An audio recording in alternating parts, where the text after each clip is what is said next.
Hey guys, Trevor with Area Home Services here. Just joining you kind of right in the middle of a project here.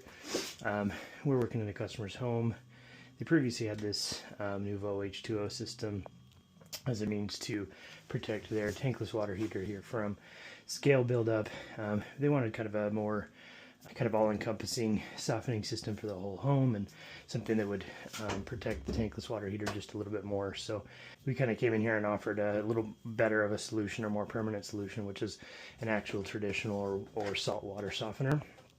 Basically, your difference between an actual, like these saltless systems, they do list them as softeners, but really they're just water conditioners, is just how they address the lime scale, which is the calcium and the magnesium in the water. So a water softener actually comes in and it performs what's called an ionic exchange, and it removes the calcium and the magnesium from the water completely, so that those things do not damage the heat exchanger or your faucets or different things in your home. Whereas a Nuvo or some of these other things that claim to protect your system from scale buildup, they make different claims as to how they address that. With the Nuvo, it's with citric acid, where basically it says that it deactivates the calcium and magnesium and makes it incapable from sticking to the fixtures in your home.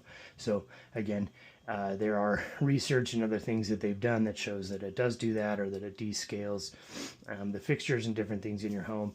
You know, I've seen homes and different things and tanklesses where it does seem to work, but in my opinion and in my experience, the best way to protect your tankless water heater in your system from hard water scale and from calcium and magnesium is just to completely remove it from the system.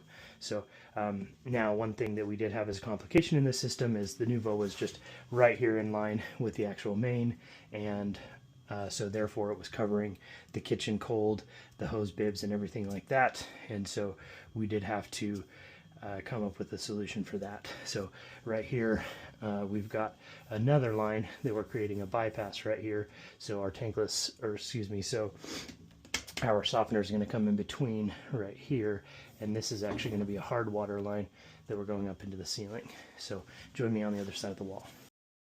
Okay, so luckily in this home we did have a drop ceiling here on the other side that allowed us access to be able to come up here, and essentially what we did is we located and isolated some different lines.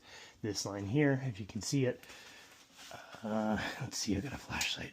This line here does go over and is for a hose bib, and then we were able to locate a line on this other side that goes over to the two different kitchen sinks. So what we're going to do is we're going to tap into those different lines.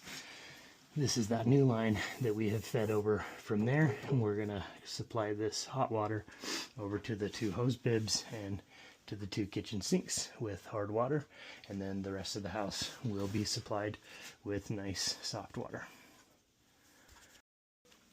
Just to clarify too, one of the reasons, or the main reason why we do bypass those lines, we want to bypass the hose bib lines, because if you do water flowers and water your grass and stuff with water that does have salt in it consistently, obviously the salt can kill your grass or kill those flowers and things over time. So you want to bypass the hose bibs that are connected to a softener for that reason.